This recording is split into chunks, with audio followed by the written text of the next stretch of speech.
বিশ্ব ইজতেমার প্রথম পর্বের আখেরি মোনাজাত আজ। মুসলিম উম্মার শান্তি ও কল্যাণ কামনায় হবে বিশেষ দোয়া।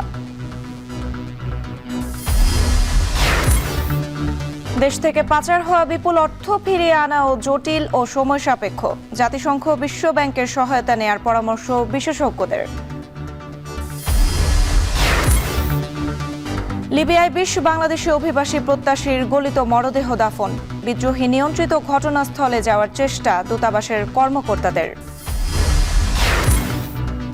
এবং জরাজীর্ণ সিলেট আখাউড়া রেলপথে ট্রেন চলছে ঝুঁকি নিয়ে। অর্থের অভাবে আটকে আছে ডুয়েল গেজে উন্নীতকরণ প্রকল্প।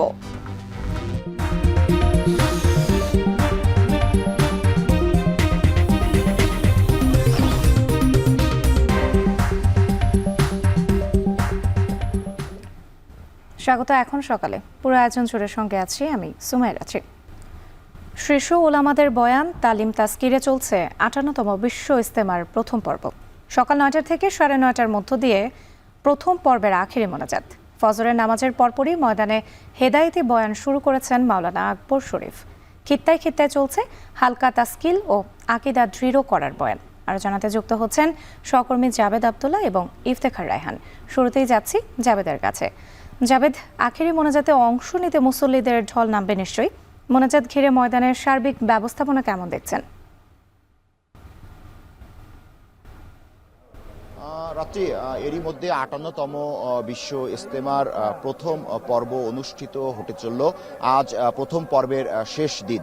ধারণা করা হচ্ছে সকাল ৯টা নাগাদ আখেরি মোনাজাত অনুষ্ঠিত হবে। আখেরি মোনাজাত পরিচালনা করবেন মাওলানা জুবায়ের। এখন খিত্তায় খিত্তায় আমল ও বয়ান চলছে। আব্দুর রহমান, তিনি পাকিস্তানের মাওলানা, তিনি মূলত এখন বয়ান করছেন। এর পরপরই বয়ান করবেন ভারতের মাওলানা ইব্রাহিম দেওলা। ধারণা করা হচ্ছে যে এর পরপরই আখেরি মোনাজাত অনুষ্ঠিত হবে। আপনি নিশ্চয়ই ছবিতে ফ্রেমে দেখতে পাচ্ছেন যে যতদূর চোখ যায় ১৬০ একর ময়দান জুড়ে, যতদূর দৃষ্টি ঠিক ততদূরই ধর্মপ্রাণ মুসল্লিদের পদচারণায় কিন্তু মুখর হয়ে উঠেছে টঙ্গী তুরাক তীরের এই ময়দান। এখন যে খিত্তায় বা খিমায় মূলত তাশকিল, হেদায়েত ও আকীদার বয়ান চলছে। মূলত ধর্মীয় যে শিক্ষা, সেই শিক্ষা প্রদানের যে বিষয়টি সেটি মূলত এখন চলছে। সেটিকে বয়ানও বলা যায়। এর আগে ফজরের নামাজ অনুষ্ঠিত হয়েছে। ফজরের নামাজ শেষে এখন ৫ কাজ অর্থাৎ নামাজ, রোজা, হজ, জাকাতকে গুরুত্ব দিয়ে মূলত আলোচনা খিত্তায় খিত্তায় চলছে। ধারণা করা হচ্ছে যে এবার রেকর্ড সংখ্যক যে চিল্লার সাথী অর্থাৎ ৪০ দিনের যে চিল্লার সাথী অর্থাৎ আল্লাহর দিন কায়েমের জন্য পরিবারের বাইরে থেকে ৪০ দিন যে চিল্লার জামাত হয়, রেকর্ড সংখ্যক চিল্লার জামাত এবার এখান থেকে বের হবে বলে আমাদেরকে শুরাই নিজামের মিডিয়া যে কর্তৃপক্ষ বা শুরাই নিজামের পক্ষ থেকে আমাদেরকে বিষয়টি নিশ্চিত করা হয়েছে। তো এরই মধ্যে আপনি একটু বাড়তি তথ্য যদি দিতে চাই, সেগুলো এখানে সার্বিক যে ব্যবস্থাপনা সেটি ভালো। সেনাবাহিনীর তত্ত্বাবধানে সকল বাহিনীর নিরাপত্তা ব্যবস্থা একযোগে ইজতেমা কাজ করছে, যেন মুসল্লিরা খুব নিরবিচ্ছিন্নভাবে তাদের যে আমল এবং ইবাদত সেগুলো যেন করতে পারেন। এছাড়া আমরা যদি আরেকটু বাড়তি তথ্য বলি, সেগুলো যেখানে বিদেশি প্রায় ৭২টি দেশের কয়েক হাজার বিদেশি মেহমান আছে। এবার ধারণা করা হচ্ছে যে এবারের বিশ্ব ইজতেমায় প্রায় ১২ থেকে ১৩ লাখ মুসল্লি অংশগ্রহণ করবে। প্রায় ৪২টি জেলার সাধারণ মুসল্লিরা এবারের ইজতেমায় কিন্তু অংশগ্রহণ করেছে। আর দ্বিতীয় পর্ব শুরু হবে আগামীকাল থেকে, অর্থাৎ ৩, ৪ ও ৫ ফেব্রুয়ারি থেকে দ্বিতীয় পর্ব অনুষ্ঠিত হবে। সেখানে প্রায় আরও ২২টি জেলার যে ধর্মপ্রাণ মুসল্লিরা রয়েছে তারা অংশগ্রহণ করবে। সেটারও আখেরি মোনাজাত পরিচালনা করবে মাওলানা জুবায়ের সাহেব। শুরাই নিজামের পক্ষ থেকে আমাদের আরও যে তথ্যটি জানানো হয়েছে সেটি হলো যে এই যে খিত্তায় খিত্তায় মুসল্লিদের চলাচলের জন্য কিন্তু ডিজিটাল ম্যাপ তৈরি করা হয়েছে, যেন মুসল্লিরা খুব সহজেই তাদের জেলাভিত্তিক যে খিত্তা সেটি যেন খুঁজে পান।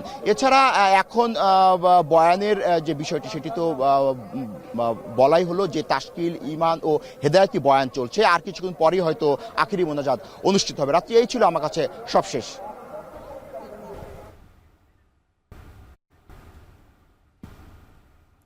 এবার যেতে চাই গাজীপুরে ইফতেখারের কাছে। ইফতেখার, এতক্ষণ আমরা জাবেদের মাধ্যমে শুনছিলাম মোনাজাত ঘিরে ময়দানের সার্বিক ব্যবস্থাপনা কেমন দেখছিলেন সেই খবর জানাচ্ছিলেন। এবার আপনার কাছে জানতে চাই আখেরি মোনাজাত কয়টা নাগাদ শুরু হবে? জি, রাত্রি আখিরি মোনাজাত শুরু হওয়ার কথা রয়েছে সকাল 9টা থেকে 9:30টার মধ্যে, অর্থাৎ সকাল 9টা থেকেই হয়তোবা আখিরি মোনাজাত শুরু হবে এবং সেটি প্রায় 20 থেকে 25 মিনিট ব্যাপী হয়। এজন্য 9টা থেকে 9:30টার মধ্যে এই আখিরি মোনাজাতের সময়টি নির্ধারণ করে দেওয়া হয়েছে আয়োজক কমিটির পক্ষ থেকে। এবং এই আখিরি মোনাজাতে অংশ নেওয়ার জন্য আমরা দেখেছি যে গতকাল রাত থেকেই বিভিন্ন রাজধানী সহ বিভিন্ন জেলা থেকে ধর্মপ্রাণ মুসল্লিরা এই তুরাগ তীরে আসতে শুরু করেছেন এবং সকালে আমরা দেখেছি যে এই আশপাশের যে সড়কগুলো রয়েছে, বিশেষ করে ঢাকা ময়মনসিংহ মহাসড়ক এবং আবদুল্লাপুর থেকে আশুলিয়া বাইপাইল এবং টঙ্গী যে কামারপাড়া সড়ক, প্রত্যেকটি সড়কে উপচে পড়া মানুষের ঢল দেখতে পেয়েছি। এবং অনেকে আমরা দেখতে পেয়েছি গতকাল রাত থেকেই তারা এই ইজতেমা ময়দানের আশপাশের যে সড়কগুলো রয়েছে সেই সড়কগুলোতে অবস্থান নিয়েছেন। কেউ বা চটের বস্তা কিংবা খবরের কাগজ বিছিয়ে তারা এই সড়কে অবস্থান নিয়েছেন এবং এখানে রাত্রি যাপন করেছেন। এবং মুসল্লিদের এই ঢল কিন্তু এখনও অব্যাহত রয়েছে এবং এটি চলবে ইজতেমার যে আখিরি মোনাজাতের আগ পর্যন্ত। এবং এই আখিরি মোনাজাতের কে ঘিরে এই ইজতেমা ময়দান এবং এর আশপাশের এলাকায় কঠোর নিরাপত্তা বলয় তৈরি করা হয়েছে সাদা পোশাকে, এবং পোশাকে প্রতিটি খিত্তা এবং সড়কগুলোতে পুলিশের বিপুল সংখ্যক সদস্য মোতায়েন রয়েছে। এবং এই আখিরি মোনাজাতকে নির্বিঘ্ন করতে আশপাশের যান চলাচলও কিন্তু সীমিত রাখা হয়েছে। এখন এই ঢাকা ময়মনসিংহ মহাসড়কের টঙ্গীর যে সড়কটি রয়েছে সেই সড়কটিতে যান চলাচল বন্ধ রয়েছে, পাশাপাশি আবদুল্লাপুর বাইপাইল এবং কামারপাড়া সড়কটিতেও যান চলাচল একেবারেই বন্ধ করে দেওয়া হয়েছে মধ্যরাত থেকেই। এবং এটি কিন্তু আমরা দেখতে পেয়েছি যে মুসল্লিদের যে অংশগ্রহণ সেটি কিন্তু শুধুমাত্র ধর্মপ্রাণ যে মুসল্লি যারা ইজতেমায় এসেছেন তারা নয়, আখিরি মোনাজাতে অংশ নেওয়ার জন্য অনেকে এই ইজতেমা ময়দানে আসছেন।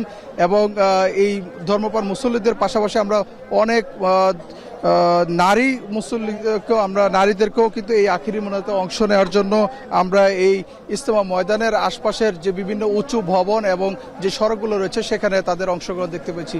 বলা যায় যে আখিরি মোনাজাতকে ঘিরে সব ধরনের প্রস্তুতি সম্পন্ন হয়েছে।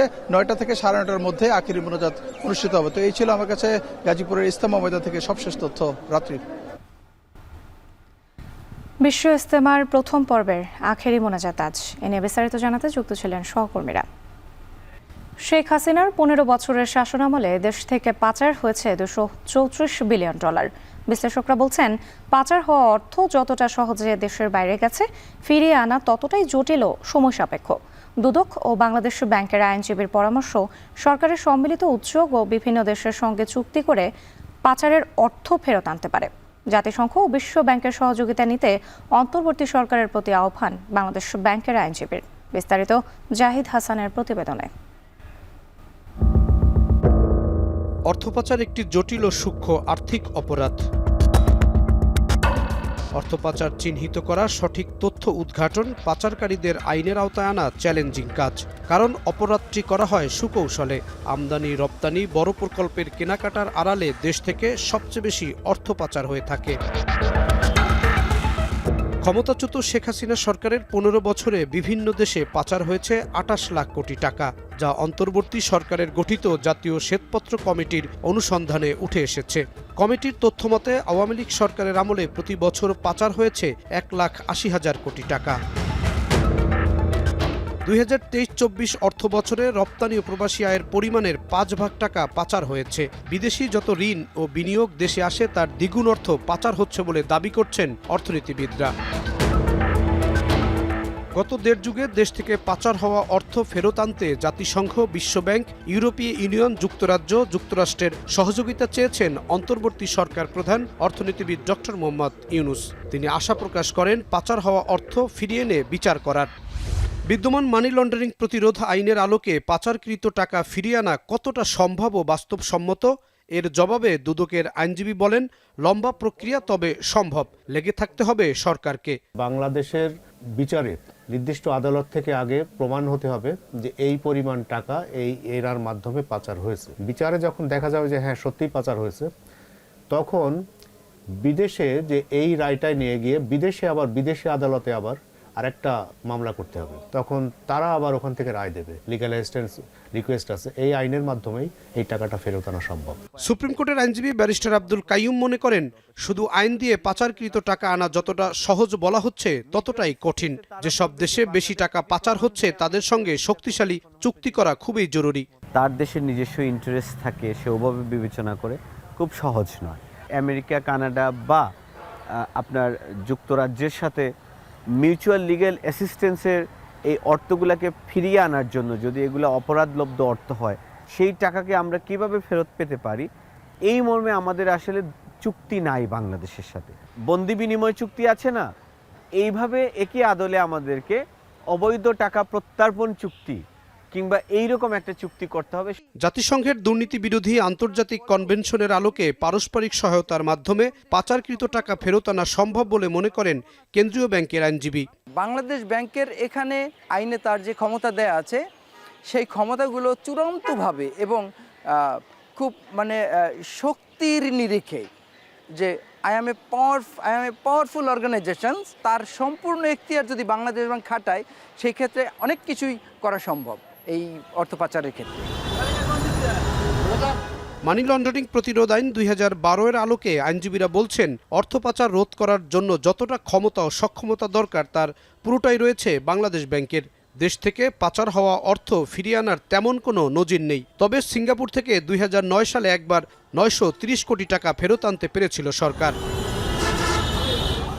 জাহিদ হাসান, এখন, ঢাকা।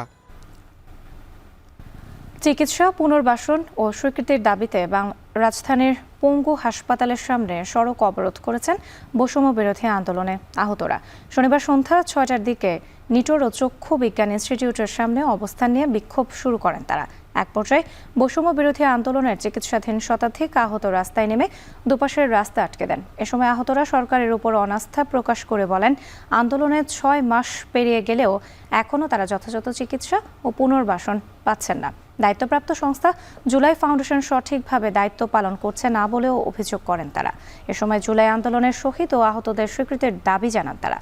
তাদের দাবি না মানা পর্যন্ত এই অবরোধ চলবে বলে হুঁশিয়ারি দিয়েছেন আন্দোলনকারীরা। আমাদের নিটোরে ফালাচ্ছে, ওরা রাজনীতি নিয়ে ব্যস্ত। ওরা কেন আমাদের রক্তের উপর ওরা রাজনীতি করতেছে? এখানে মোটামুটি ট্রিটমেন্ট ভালো আছে, কিন্তু ঘটনা হলো কি যে দীর্ঘমেয়াদী ট্রিটমেন্ট, আরো দ্রুত গতিতে ট্রিটমেন্ট করা দরকার। আমার বাম চোখটা ড্যামেজ হয়ে গেছে একদম। উন্নত দেশে ট্রিটমেন্ট নিলে হয়তো আমার চোখের আলোটা 30% ফিরে আসবে। বিভিন্ন জায়গায় আমরা গিয়ে হয়রানি হচ্ছি, ঠিকঠাক মতো আমরা সহযোগিতা পাচ্ছি না, আইনি সহায়তা পাচ্ছি না। আমরা যেমন 24-এর যোদ্ধা, রাষ্ট্রীয়ভাবে আমাদের একটা স্বীকৃতি প্রদান করতে হবে। মূল দাবিগুলো হচ্ছে আমাদের পুনর্বাসন এবং পরবর্তীতে যেন আমরা চিকিৎসা পাই, সেটার কারণে। লিবিয়ার পূর্বাঞ্চলে ভূমধ্যসাগরের উপকূলবর্তী শহর ব্রেকেটার পশ্চিমে আল আকিলা এলাকা থেকে অন্তত 20 জনের গলিত মরদেহ উদ্ধার করে সমাহিত করা হয়েছে। নিহতরা সবাই বাংলাদেশের নাগরিক বলে জানিয়েছেন বাংলাদেশের পররাষ্ট্র মন্ত্রণালয়। তবে তাদের সঙ্গে কোনো ধরনের কাগজপত্র পাওয়া যায়নি। স্থানীয় উদ্ধার কর্মীদের ধারণা, নৌকা ডুবে অভিবাসন প্রত্যাশীদের মরদেহগুলো তীরে ভেসে এসেছে। যদিও এই বিষয়ে এখনও নিশ্চিত হতে পারেনি লিবিয়ার বাংলাদেশের দূতাবাস। এই ঘটনায় এরই মধ্যে একটি দলকে ঘটনাস্থলে পাঠানোর ব্যবস্থা করেছে দূতাবাস কর্তৃপক্ষ। নিহত, আহত ও ক্ষতিগ্রস্ত বাংলাদেশিদের দূতাবাসে যোগাযোগ করার অনুরোধ জানানো হয়েছে। গেল 30 জানুয়ারি বাংলাদেশের লিবিয়া দূতাবাসের ফেসবুক পেজের একটি পোস্টে এসব তথ্য জানানো হয়েছে।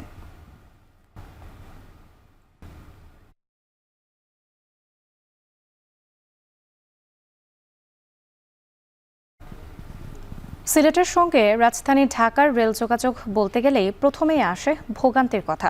জরাজীর্ণ রেল লাইন, ভঙ্গুর সেতু আর নাজুক কোচ, এ নিয়ে চলছে সিলেট আখাউড়া রেলপথের যাত্রী সেবা। প্রায়ই ঘটছে দুর্ঘটনা, বাড়ছে প্রাণহানি।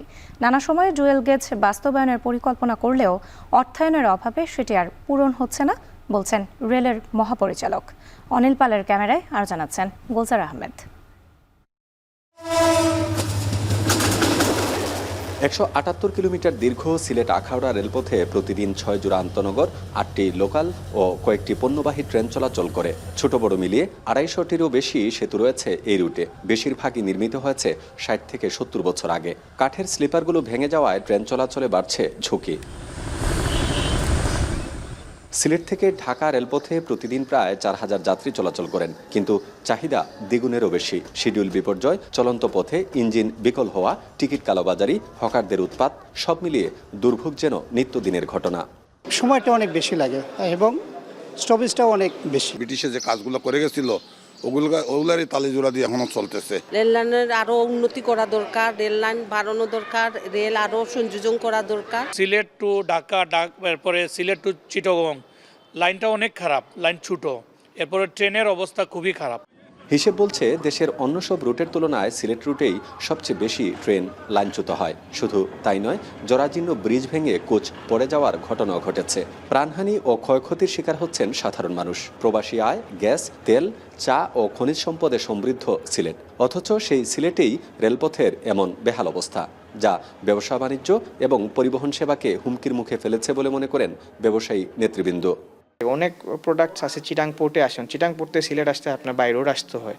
সো তারপরে ধরুন এটা ট্রাকে আসে কিংবা কন্টেইনার লরিতে আসে, যেগুলো আপনার এনাফ প্রোডাক্ট আনা যায় না, বিকজ একসাথে 2-3টা ট্রাক লাগে। তো আপনার যদি ট্রেনে আসতো, ট্রেনে কন্টেইনারগুলো বসে বসে ইজিলি চলে আসতো। সিলেটবাসীর প্রতি এই বিমাতা সুলভ আচরণ কেন হচ্ছে, এর কারণটা আমরা জানতে চাই। আমরা ব্যবসায়ীরা একটা বার আমাদেরকে জানান যে আমরা কি অপরাধ করেছি, আর যদি কোনো অপরাধ না করি তাহলে বাংলাদেশের সর্বত্র রেলের উন্নতি হওয়ার পরেও কেন আমরা যোগাযোগ ব্যবস্থায় দুরবস্থা রয়েছে। 2020 সালে সিলেট আখাউড়া রেলপথের উন্নয়নে প্রকল্প হাতে নেয় রেল কর্তৃপক্ষ, কিন্তু 16,000 কোটি টাকার ডুয়েল গেজ প্রকল্পে অর্থায়নের আশ্বাস দিলেও পরে চীনা কোম্পানি সরে আসায় বাস্তবায়ন আটকে আছে বলে জানান রেলের মহাপরিচালক। এই মুহূর্তে তারা করতে চাচ্ছে না বড় ধরনের ইনভেস্টমেন্ট। তো আমরা সেই জন্য আমরা এই ধরনের অবকাঠামোগত যে সুবিধাটা সেটা আমরা আপাতত নিতে পারতেছি না, কারণ এত বড় আসলে অর্থায়ন বাংলাদেশের গভর্নমেন্ট থেকে এটা সম্ভব হচ্ছে না। সিলেটের রেলপথ উন্নয়নে বিভিন্ন সময় পরিকল্পনা গ্রহণ করা হলেও তা শুধুমাত্র মন্ত্রণালয়ই ঘুরপাক খায়। বাস্তবায়ন হওয়ার আগেই তা নতুন পরিকল্পনায় হারিয়ে যায় বলে মনে করে ক্ষুব্ধ সিলেটবাসী। বিগত 50 বছরও কাঙ্ক্ষিত উন্নয়ন হয়নি সিলেট রেলপথের। বহুবার প্রতিশ্রুতি ছিল পুরো রেলের সঙ্গে সমান তালে উন্নয়ন হবে এই পথের, কিন্তু প্রতিবারই প্রতিশ্রুতি ভাওতায় পরিণত হয়েছে। তাই আর কোনো প্রতিশ্রুতি নয়, বরং যোগের সাথে তাল মিলিয়ে কাঙ্ক্ষিত রেল সেবার মান উন্নয়ন হবে এই অঞ্চলেরও প্রত্যাশা কোটি মানুষের। গুলজার আহমেদ, এখন সিলেট।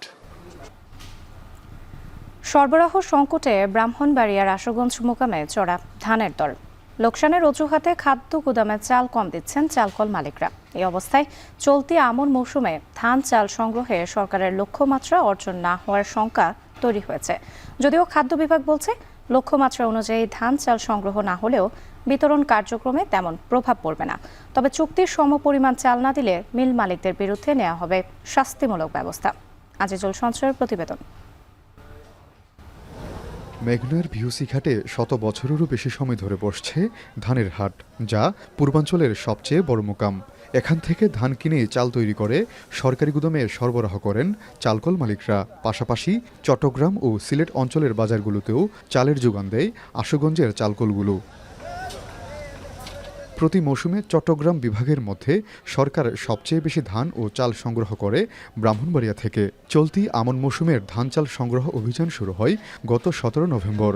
জেলা খাদ্য বিভাগ প্রথমে 27,211 টন সিদ্ধ ও 5,593 টন আতপ চাল এবং প্রায় 4,000 টন ধান সংগ্রহের লক্ষ্য নির্ধারণ করে। তবে বাজারে ধানের সংকটের কারণে লক্ষ্যমাত্রা কিছুটা কমানো হয়। তবে গেল কয়েক মাস ধরেই আশুগঞ্জ মোকামে ধানের সংকট, যা দিন দিন আরও তীব্র হচ্ছে। ফলে দামও বেশ চড়া। বর্তমানে মোকামে প্রতিমন মোটা ধান কেনাবেচা হচ্ছে প্রায় 1400 টাকায়। এর ফলে লোকসানের অজুহাতে গুদামে চাল কম দিচ্ছেন মিল মালিকরা। বৈরী আবহাওয়ার কারণে ফলন কম হয়েছে, ফলন কম হওয়াতে মোকামে ধানের সংকট হওয়াতে ধানের দাম বেশি। 1380 টাকা ধান কিনে ক্রাশিং করলে 50 থেকে 51 টাকা পড়তে হয় আমাদের। গভর্নমেন্ট আমাদেরকে রেট দিচ্ছে 47 টাকা।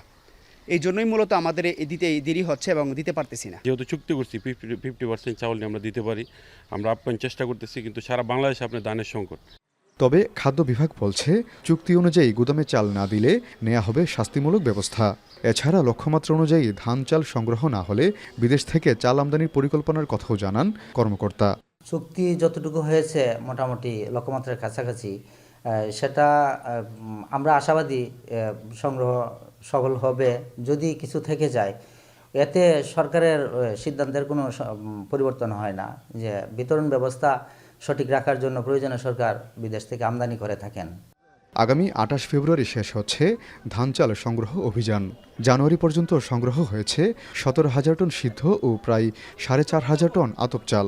আর কৃষকদের কাছ থেকে ধান সংগ্রহ হয়েছে মাত্র 218 টন। এবার প্রতি কেজি সিদ্ধ চাল 47 টাকা, আতপ চাল 46 টাকা এবং ধান সংগ্রহের মূল্য ধরা হয়েছে 33 টাকা কেজি। আজিজুল সঞ্চয়, এখন ব্রাহ্মণবাড়িয়া। আলুর ফলন ভালো হলেও হাসি নেই জয়পুরহাটের কৃষকের মুখে। ভরা মৌসুমেও 10 থেকে 12 টাকা কেজি দরে বিক্রি হচ্ছে আলু। লাভ হওয়া নিয়ে দুশ্চিন্তা জেলা চাষিদের মাঝে। এজন্য সঠিক বাজার ব্যবস্থাপনা ও পর্যাপ্ত সংরক্ষণাগার না থাকার অভাবকে দুষছে কৃষি বিভাগ। আর জানাচ্ছেন মাজিদুর রহমান, ছবি তুলেছেন রবিউল ইসলাম।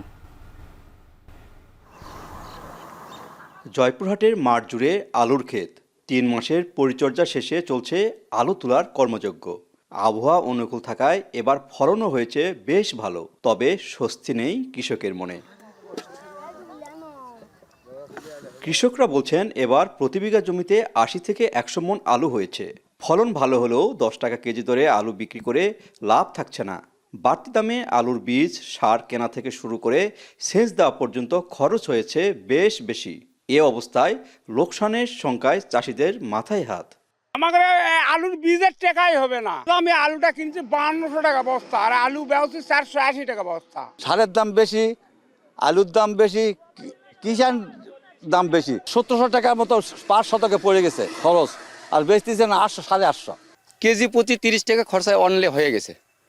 আর আমাদের লাভ যদি 30-এর কিছু বেশি হয় তাহলে আমাদের কিছু লাভ হবে।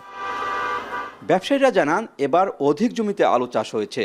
এছাড়া আগাম জাতের আলু নষ্ট হওয়ার আশঙ্কায় কেউ হিমাগারে রাখে না। ফলন ভালো হয়, কম দামে আলু বিক্রি হচ্ছে। এই আলুটা আসলে নতুন আগাম জাত হয়েছে, তো আলুটা তো কোলেস্টোরে রাখা যাচ্ছে না। এটা এই জন্য তৈরি করে কম দামে বিক্রি করা লাগতেছে। যে আলুটা তুলতেছে এখন এই আলুটা রাখা যাবে না, এটা এই মুহূর্তে বিক্রি করা লাগবে। আর যখন কোলেস্টোর ধরবে তখন তো কি দাম হবে এটা বলা যাবে না। জেলা কৃষি বিভাগ বলছে আলুর দাম কমার বেশ কিছু কারণ রয়েছে। বিশেষ করে চাহিদার চেয়ে বেশি আলু উৎপাদন হলেও নেই সঠিক বিপণনের ব্যবস্থা। এছাড়া বড় আকারের সংরক্ষণ ব্যবস্থার অভাবকে দুচ্ছেন এই কৃষি কর্মকর্তা। প্রয়োজনের অতিরিক্ত যে আলুটা আমরা উৎপাদন করি, এই আলুটা রপ্তানি করার যদি ব্যবস্থা করা যায় তাহলে কৃষকরা ভালো দাম পাবেন। আমরা কৃষি সম্প্রসারণ অধিদপ্তরের পক্ষ থেকে আলু রপ্তানির জন্য প্রয়োজনীয় পদক্ষেপ গ্রহণ করেছে এবং এখান থেকে আলু রপ্তানি হচ্ছে। জয়পুরহাটে এবার 43,950 হেক্টর জমিতে আলুর চাষ হয়েছে, যেখান থেকে প্রায় 9 লাখ টন বিভিন্ন জাতের আলু উৎপাদন হবে। ফলন ভালো হলেও লোকসানে পড়েছেন জয়পুরহাটের আগাম জাতের আলু চাষিরা। প্রতি কেজি আলু বিক্রি হচ্ছে 10 থেকে 12 টাকা কেজি দরে, যা উৎপাদন খরচই উঠছে না। আলু চাষিদের দাবি সঠিক বাজার ব্যবস্থা নিশ্চিত করে আলুর দামে ন্যায্যতা ফিরিয়ে আনার। জয়পুরহাটে কালাই থেকে মাজিদুর রহমান, এখন। 3 ফেব্রুয়ারি ভোটার তালিকা হালনাগাদ কার্যক্রমের শেষ দিন। তবে বান্দরবানের নাইক্ষ্যংছড়িতে নির্ধারিত সময়ের মধ্যে এই কার্যক্রম শেষ করা নিয়ে দেখা দিয়েছে সংশয়। বায়োমেট্রিক ও ছবি তোলা নিয়ে তৈরি হয়েছে ভোগান্তি। মেয়াদ উত্তীর্ণ পরিষদ, নতুন প্রশাসক নিয়োগ এবং অনলাইন জটিলতায় যথাসময়ে তথ্য হালনাগাদ নিয়ে শঙ্কায় স্থানীয়রা। এ অবস্থায় ভোটার তালিকা হালনাগাদের সময় বাড়ানোর দাবি। বান্দরবান থেকে রিজভী রাহাতের তথ্য ছবিতে থাকছে বিস্তারিত। ভোর থেকে শুরু করে রাত পর্যন্ত ইউনিয়ন পরিষদগুলোতে নারী পুরুষের দীর্ঘ অপেক্ষা। সবার অপেক্ষা ভোটার তালিকা হালনাগাদের জন্য। তালিকায় অন্তর্ভুক্ত হতে প্রয়োজনীয় কাগজপত্রে স্বাক্ষর নিতে ইউনিয়ন, উপজেলা এবং হেডম্যান কার্যালয়ে মানুষের এমন উপস্থিতি। তবে নতুন প্রশাসক আর অনবরত সমস্যা লেগে থাকায় এবারের হালনাগাদ কার্যক্রম যথাসময়ে শেষ করা নিয়ে তৈরি হয়েছে শঙ্কা। তাই সময়সীমা বাড়ানোর দাবি স্থানীয়দের। এখনো কাগজপত্র রেডি হয় নাই।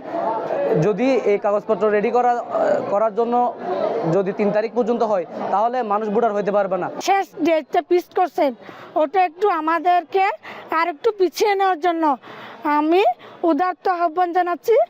নাইক্ষ্যংছড়ি সদর, ঘুমধুম ও সোনাইছড়ি ইউনিয়নের মেয়াদ শেষ হওয়ায় প্রশাসক নিয়োগ দেয়া হয় গেল 21 জানুয়ারি। এর মধ্যে সোনাইছড়িতে এখনও পরিষদের কার্যক্রম শুরু হয়নি, তবে বাকিগুলোতে কার্যক্রম চলছে পুরোদমে। যে সময় বেঁধে দেওয়া হয়েছে নির্বাচনের জন্য, ভোটার হওয়ার জন্য, সেই সংক্ষিপ্ত সময়ে মানুষ যথাসময়ে ভোটার হতে পারবে না।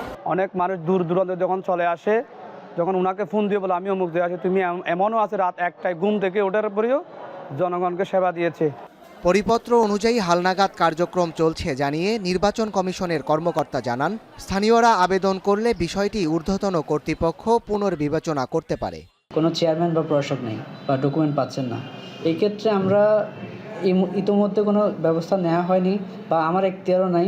সেই ক্ষেত্রে যদি স্থানীয় জনগণ যদি আবেদন করেন, সেই প্রেক্ষিতে আমি চাইলে এই আবেদনটা ফরওয়ার্ড করতে পারি, আমার সিনিয়র অথরিটিকে জানাতে পারি। সিনিয়র অথরিটি যদি মনে করে যুক্তিযুক্ত মনে করে তাহলে হয়তো টাইম ফ্রেমটা বাড়াইতে পারে। নাইক্ষ্যংছড়ি উপজেলার 5 ইউনিয়নে চলমান হালনাগাদ কার্যক্রমের আওতায় প্রতিটি ওয়ার্ডে 1 জন করে মোট 45 জন তথ্য সংগ্রহকারী এবং প্রতিটি ইউনিয়নে 2 জন করে মোট 10 জন সুপারভাইজার তথ্য সংগ্রহের কাজে যুক্ত। এখন বান্দরবান। শেরপুরে বাণিজ্যিকভাবে শুরু হয়েছে তুলা চাষ। আবহাওয়া অনুকূলে থাকায় এবং রোগবালাইয়ের আক্রমণ কম হওয়ায় তুলা চাষে আগ্রহ বাড়ছে কৃষকদের মাঝে। বিস্তারিত শেরপুর থেকে জাহিদুল খান সৌরভের প্রতিবেদন। শেরপুর সদরের টালিয়াপাড়া গ্রামে কৃষক ফরিদ মিয়া গত বছর বাড়ি প্রাঙ্গণে শুরু করেন তুলা চাষ। স্বল্প সময়ে ফলন ভালো হওয়ায় বেশ লাভবান হন তিনি। চলতি বছরে আবহাওয়া অনুকূলে থাকায় গত বছরের চেয়ে তুলার ফলন এবার আরও ভালো হয়েছে। 1 বিঘা জমিতে তুলা চাষে খরচ হয় 8 থেকে 10 হাজার টাকা। প্রতি বিঘা জমিতে উৎপাদন খরচ বাদে তুলার প্রকার ভেদে লাভ থাকে 30 থেকে 40 হাজার টাকা। গত বছরের তুলনায় এবার শেরপুরে 5 হেক্টর বেশি জমিতে তুলা চাষ হয়েছে। চলতি বছর আন্তর্জাতিক বাজারে তুলার দাম চড়া হওয়ায় দেশের বাজারেও বেড়েছে দাম, ফলে আগের থেকে ভালো দাম পাচ্ছেন কৃষকেরা। গত বছর মনে করেন তুলে করছিলাম 2 বিঘা, মোটামুটি তুলে ভালো হয়েছিল, মনে করেন 70,000 টাকা ছিলাম। এবার মনে করেন লাগের কাছাকাছি আর কি হবো। এখনো বালু মাটি, অন্য কোনো ফসল হয় না। তুলার জন্য আমরা মনে করেন বিঘাতে 15-16 মণ তুলা তৈরি হয়। লাভজনক দেখে আমার এই সাইডে কিছু জমি আছে বালুচরে, আমি এই তুলা চাষ করতে আগামী বছরে আগ্রহ ইচ্ছুক। কৃষি কর্মকর্তা জানান, অন্য ফসলের চেয়ে কম খরচ ও অধিক লাভের জন্য শেরপুরে জনপ্রিয় হচ্ছে তুলা চাষ। এখানে তুলা অনেক ভালো হয়, তো তুলা উন্নয়ন বোর্ডের কর্মকর্তাদের পাশাপাশি আমরা উপসহকারী কৃষি অফিসাররা মাঠে সবসময় আছে এবং কৃষকদেরকে বিভিন্ন সমস্যায় তাদের পাশাপাশি আমরা পরামর্শ দিয়ে যাচ্ছি। সরকার তুলার দাম বাড়িয়েছে যাতে কৃষকেরা উৎপাদিত তুলা ন্যায্য মূল্য পান। শেরপুর জেলায় অধিকাংশ জমি তুলা চাষের উপযোগী, এই জন্য কেউ তুলা চাষ করতে চাইলে সব ধরনের সহায়তা করা হচ্ছে বলে জানান তুলা উন্নয়ন বোর্ডের কর্মকর্তা। শেরপুর জেলার আন্ডারে প্রায় 5 শতাধিক চাষি আছে তুলা চাষি। এখানে আমরা সরকারি কিছু সুযোগ সুবিধা দিয়ে থাকি চাষিদেরকে। পরে হারভেস্টিং আমরা মনে জিনার কর্তৃক আমরা দেশের কুষ্টিয়া, ঢাকা সহ দেশের বিভিন্ন স্থানে পরিবহন করে থাকি। 2015 সালে শেরপুরে বাণিজ্যিকভাবে প্রথমবারের মতো তুলা চাষ শুরু হয়। সে বছর কৃষকেরা CB12 এবং হাইব্রিড জাতের রূপালী 1 তুলা চাষ করেছিলেন এবং পরবর্তীতে ফলন এবং লাভবান হয় আগ্রহ বাড়ছে অন্যান্য কৃষকদের মধ্যে। জাহিদুল খান সৌরভ, এখন শেরপুর। শরীয়তপুরের পালপালা গুরুতে শেষ মুহূর্তে চলছে বিদ্যার দেবী সরস্বতী প্রতিমার সাজসজ্জার কাজ। তবে এবছর বেড়েছে প্রতিমা তৈরির উপকরণের দাম, এতে হিমশিম খাচ্ছেন প্রতিমা শিল্পীরা। সজীব খানের ছবিতে কাজী মনিরুজ্জামানের প্রতিবেদন। তুলির আঁচড়ে প্রতিমার চোখের নকশার কাজ নিখুঁতভাবে সেরে নিচ্ছেন প্রতিমা শিল্পী ঝর্ণা পাল। ভোর থেকে শুরু করেছেন প্রতিমার রং আর সাজসজ্জার কাজ। ঝর্ণা পালের মতো সদর উপজেলার অন্যান্য প্রতিমা শিল্পীদেরও নেই ফুরসত। সোমবার সকাল থেকেই শুরু হবে পুষ্পাঞ্জলি, তাই হাতে রয়েছে মাত্র কয়েক ঘন্টা। এরই মধ্যে শেষ করতে হবে প্রতিমার রং, শাড়ি পরানো, লেস পরানো, চুলের কাজসহ আনুষাঙ্গিক সব কাজ। প্রতিমার চোখের কাজ করি, বর্ণনা করি, পুরাটাই করতে হয় নিজের। পারিবারিক কাজ করলে আনন্দই হয়, 2টা টাকা পয়সা হয়, পোলাপানের লেখাপড়ার খরচা আছে, ওইয়া দিয়া চালাইতে হয়। সেই মারে আমরা বানাইয়া মানে রং করে পুয়া দিতে আসি, এটা একটা অনেক আনন্দের ব্যাপার।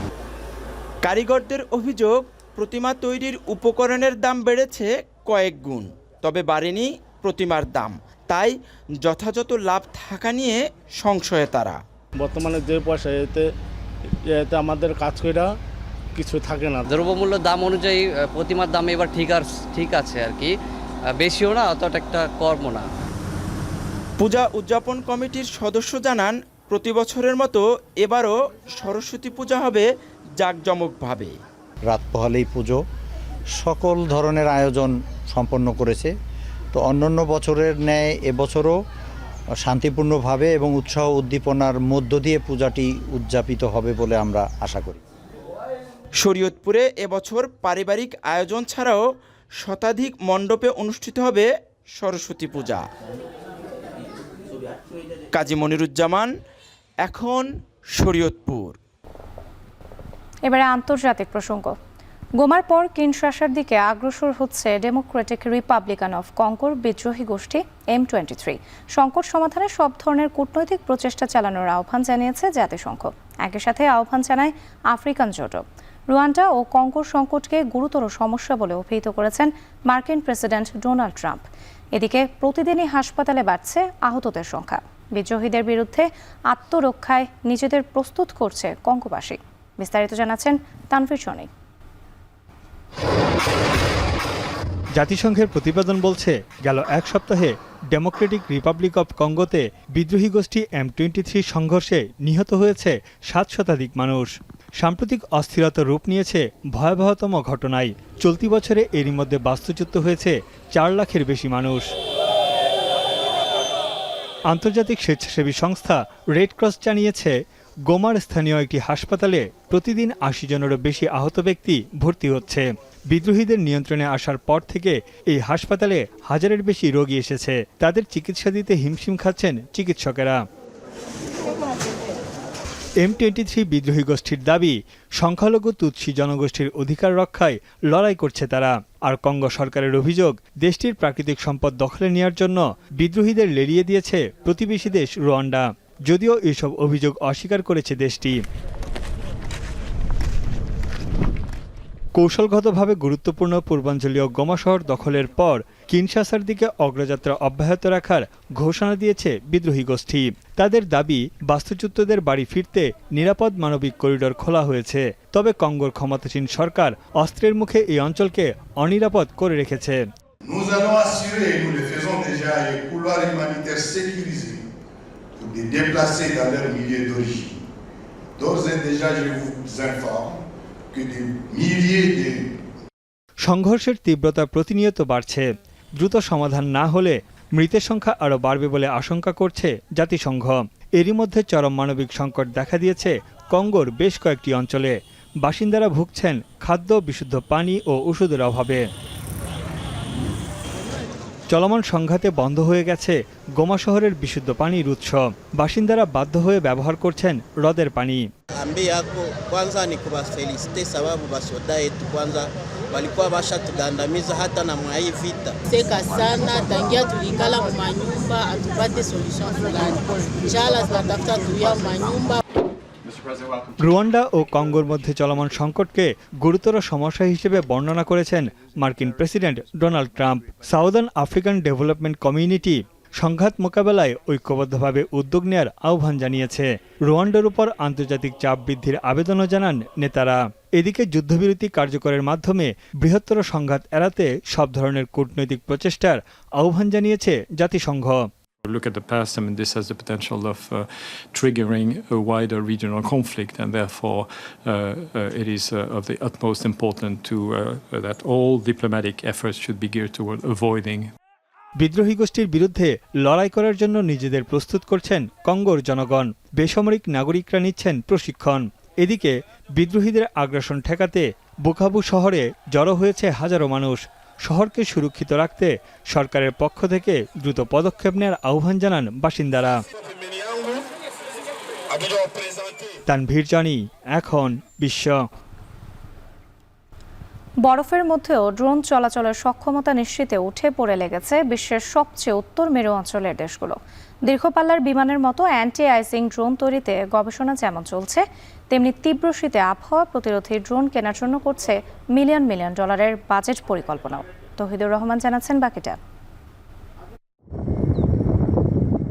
পৃথিবীর উত্তর মেরুর হিমশীতল আর্কটিক মহাসাগর অঞ্চলের দেশগুলো দিন দিন হয়ে উঠছে ভূ রাজনৈতিক উত্তেজনার স্পটলাইট। বরফ ঢাকা অঞ্চলে রাশিয়া এবং চীনের সামরিক তৎপরতার মধ্যে মার্কিন প্রেসিডেন্ট ডোনাল্ড ট্রাম্পের গ্রিনল্যান্ড দখলের ইচ্ছায় নতুন করে ছড়াচ্ছে উত্তাপ। এই অবস্থায় নিরাপত্তা জোরদারে $200 কোটি বেশি ব্যয় করছে ডেনমার্ক।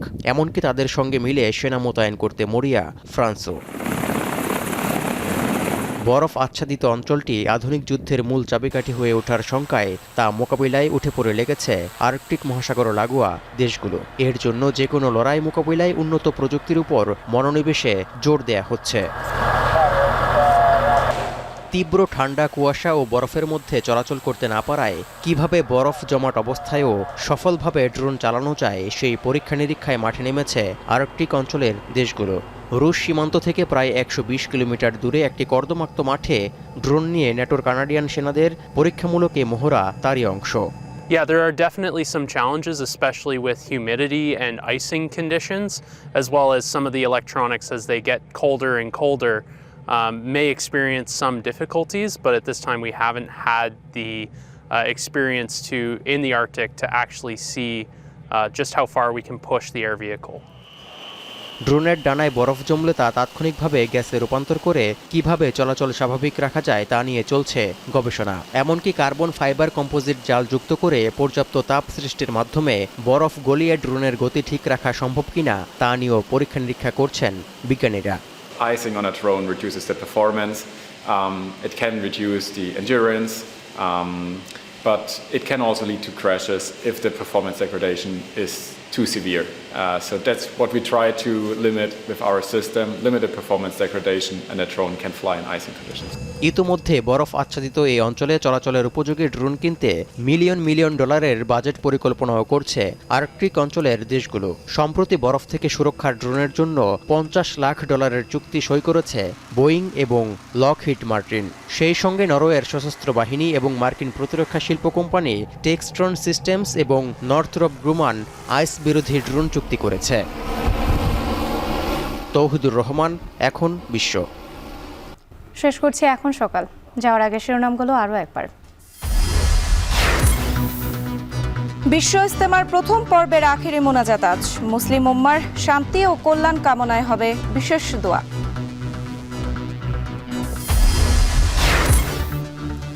দেশ থেকে পাচার হওয়া বিপুল অর্থ ফিরিয়ে আনা জটিল ও সময় সাপেক্ষ।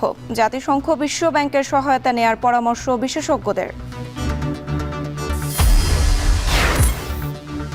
লিবিয়ায় 20 বাংলাদেশি অভিবাসী প্রত্যাশীর গলিত মরদেহ দাফন। বিদ্রোহী নিয়ন্ত্রিত ঘটনাস্থলে যাওয়ার চেষ্টা দূতাবাসের কর্মকর্তাদের। এবং জরাজীর্ণ সিলেট আখাউড়া রেলপথে ট্রেন চলছে ঝুঁকি নিয়ে। অর্থের অভাবে আটকে আছে ডুয়েল গেজে উন্নীতকরণ প্রকল্প। শেষ করছি এখন সকাল।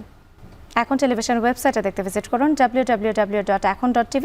এছাড়া ফেসবুকে দেখতে ভিজিট করুন facebook.com/tv.ekon এবং ইউটিউবে এখন টেলিভিশন দেখতে ভিজিট করুন youtube.com/c/ekontv।